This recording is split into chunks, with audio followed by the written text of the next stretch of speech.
estudioso da metafísica, chamada metafísica ou metapsíquica antigamente, e que hoje já tem o nome de parapsicologia, mas na época em que papai começou a se interessar por esses assuntos, o nome era metafísica, mesmo a metapsíquica. Então Charles Richer, Camille Flammarion, William Crookes foram os grandes cientistas que ele estudou, que ele leu, que ele se entusiasmou, até que ele foi conduzido ao caminho da teosofia através da obra de Helena Petrovna Blavatsky. O general era um matemático, matemático de formação, ele é engenheiro civil, né? Trabalhou na AMAN, Agulhas Negras, né? Ele tem uma formação racional, portanto, e tem também uma faculdade paranormal, uma percepção, ele é um sensitivo. Agora, como a gente conheceu ele, foi engraçado, porque esses endereços de Brasília, que são meio esotéricos, quadra 412, bloco A, apartamento 3, então a gente estava procurando uma pessoa para nos fornecer comida macrobiótica, né? E alguém tinha dado um endereço e nós erramos de endereço. Em vez de ir na quadra 412, bloco E, apartamento 205, a gente foi na quadra 205, não nessa ordem, misturamos, e quando abriu a porta era o General Shoa, que a gente estava procurando há meses sem conseguir o endereço dele. Nós perguntamos se era ali que vendia comida macrobiótica. E ele disse, não, aqui é minha casa, eu sou o General Shoa. A gente, mas a gente está procurando o senhor à mesa. Ele disse, vamos entrar. E no dia seguinte a gente já estava indo com ele lá na fazenda da Alexa. A discussão dessas questões nas décadas de 60, a partir da década de 50, mas 60 e 70 foram bastante efervescentes por causa dele e de pessoas como ele, mas ele teve uma importância significativa, né, na construção desse pensamento, do pensamento em torno da questão UFO, né, da questão seres extraterrestres, seres vida fora do planeta. Nós estávamos no governo militar, né, regime militar, e tudo que tinha que se fazer tinha que colocar para o general abrir as portas para o grupo pesquisar mais tranquilo e tudo, porque nós saíamos, ia para Alexânia e também saía lá para Undaí, né? Grupo tal, vai para tal lugar, grupo tal, e dava a ficha, o questionário de pesquisa, entendeu? Para ver a formação geológica daquele terreno, o que foi a aparição, tudo isso, qual foi o tipo de objeto, entendeu? Tudo isso o general Shoa orientava as pessoas assim, dos grupos. Eram vários grupos, era muita gente. Em 68 foi quando eu comecei as pesquisas lá em Alexânia, junto com o general Shoa. Só que o general é meses mais antigo do que eu. Eu comecei em outubro de 68. Foi quando realmente eu passei a ver coisas extraordinárias naquela fazenda, né? Era muito avistamento de sondas, que nós chamamos de sondas, que são oriundos das naves maiores, são objetos menores, de 30 centímetros, 40 às vezes esféricos, várias formas. E esses objetos, esses pequenos objetos, são, digamos assim, dirigidos pelas naves lá. Então, eles, quando querem fazer pesquisa aqui embaixo, eles mandam essas coisas menores para nos ver, para analisar a nossa vida, para fazer pesquisa de vegetação, de mineral, essas coisas, fazem com essas navezinhas. E essas luzes, essas bolas de fogo, né, lá fazia realmente uma correspondência, aquele contato deles, que eles tinham uma maneira eles perguntavam e elas respondiam através piscavam as luzes, sabe? Inicialmente, os fenômenos eram mais visuais. Então, fenômenos luminosos que aconteciam naquele descampado, que era uma bacia enorme onde estava essa fazenda, que você tinha um horizonte próximo de uns 2 quilômetros, você estava como se estivesse dentro de uma bacia de 2 quilômetros de raio, né?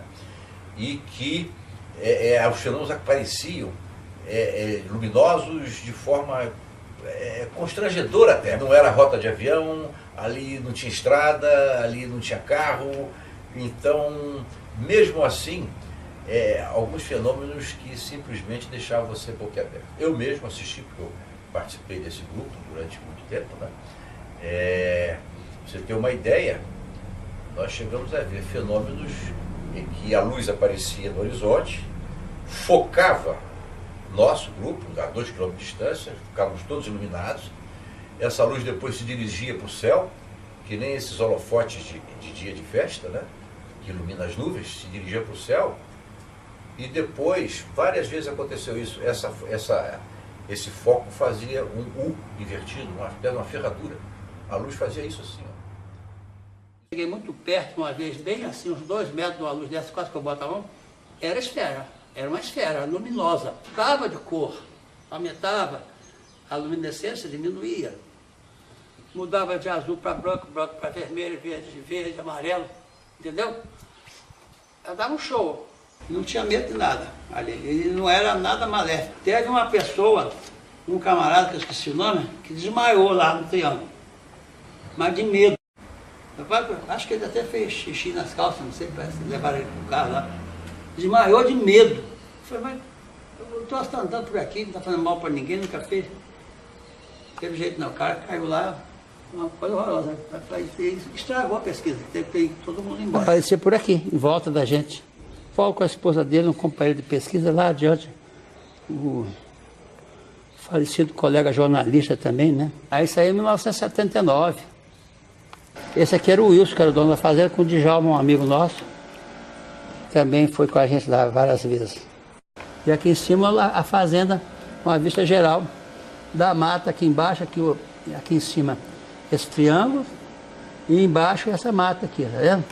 É a fazenda Vale do Rio do Ouro, do local onde nós visualizávamos a fazenda no geral, né? A estrada que desce lá para a sede, e esse fenômeno é aquele lá, já reportado no jornal. Mas o que era esse fenômeno? Isso aqui é aquela luz que passou por trás das árvores, se deslocou e veio em cima da gente e se desintegrou. Eu já expliquei aí. Aquela mesma lá que passou por trás das árvores, tá vendo? 31 de janeiro de 69. Caso fossem realmente prestar atenção a gente, como um grupo meio maluco, que saía aí pelos matos à noite, às vezes em noite escura, às vezes chuvosa, fazendo ou tentando fazer contatos com seres que não são deste planeta. Na verdade, eram buscadores. Nós éramos buscadores em busca de uma verdade maior, que parece que está sempre incompletas as coisas dentro da gente. Essa incompletude impulsiona a gente. Professores da universidade que têm cátedras, mestrados e que têm uma visão do mundo já absolutamente construída e que, diante de fenômenos que estavam lá na fazenda e tudo mais, eles tinham que revisar tudo. E preferiam dizer que não tinham visto nada. Apesar de, em alguns casos, até estou me lembrando de um professor que foi lá e que, de tanto medo diante das coisas que começaram a acontecer, entende? Ele se mijou todo e saiu todo mijado. Pois bem, essa mesma pessoa meses depois, em entrevista, dizendo, não, aquilo foi uma ilusão. Liguei aqui a um grupo de pesquisas parapsicológicas em Brasília, começo da década de 70, final da década de 60, começo da década de 70, um grupo de pesquisa parapsicológica que tinha uma das missões, uma das tarefas, era pesquisar uns eventos chamados ufológicos, né, que estariam acontecendo na região de uma fazenda em Alexânia. E meu pai, na ocasião, ele me disse, olha, o senhor vem para cá, o senhor vai participar disso, o senhor vai gostar muito. E a gente veio morar aqui, se transferiu, e passou a participar desse grupo de parapsicologia, e foi a essa fazenda. E quando ele foi, logo a primeira vez que ele foi, aconteceu um fenômeno com ele tão fantástico, que ele, a partir daí, virou o mais sério interessado e determinado pesquisador de ufologia. A vez que o meu pai foi, chegamos na casa da fazenda, era uma casa numa baixada, não tinha luz elétrica nas redondezas, diz ele que sentiu uma necessidade muito grande de estar a sós, mas ali não podia estar a sós, estava uma sala pequena, com 12 pessoas, e ele, então, quando ele saiu lá fora, ele viu que estava muito escuro e sentiu uma vontade muito grande de se afastar por um caminhozinho que ele localizou no chão, no mato. E ele mesmo, consciente do perigo, do risco que ele estava correndo, porque ele disse, eu não conheço isso aqui, eu vou me perder, né? De repente tem onça aqui, tem lobo e tal, e eu estou exposto. Mas mesmo assim ele prosseguiu, foi prosseguindo, reagindo contra aquele fato que ele estava consciente do perigo. Mas de repente ele viu uma clareira, e nessa clareira ele viu uma pessoa. Que essa pessoa de imediato se dirigiu a ele dizendo o seguinte, sou Yogarim. E ele já ficou extasiado vendo aquela pessoa com um olhar místico, uma pessoa de vestes brancas, com turbante, com barba, né? Ele vendo todos os detalhes, a pessoa toda iluminada naquela escuridão. Sou Yogarim. Eu estou aqui para lhe dizer que você tem uma missão aqui. E a sua missão aqui é pesquisar, analisar, escrever livros e divulgar. E veja bem, eu estarei dando proteção a você. Estará sempre protegido por mim. Ele ouviu aquilo, ficou extasiado, aquele ser se afastou dele e ele voltou, né, convencido que ele tinha uma missão.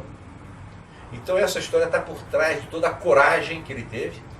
O papai já tinha era uma de idade nessa época, passou quase 20 anos depois disso, com pesquisas, madrugada dentro, subindo morro, descendo morro, indo grupos, pesquisando de maneira séria, fazendo relatórios, analisando, escrevendo os livros e cumprindo a determinação que o mestre lhe deu.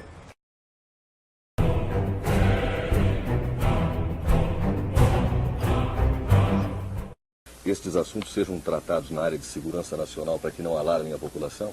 Sim, devia ser ideal. E devia ser ideal, mais do que na área de segurança, devia ser tratado na área científica, para se ver que, afinal, com o tempo, se viria, ou verificar-se-ia, que não seria nem caso para alarmes.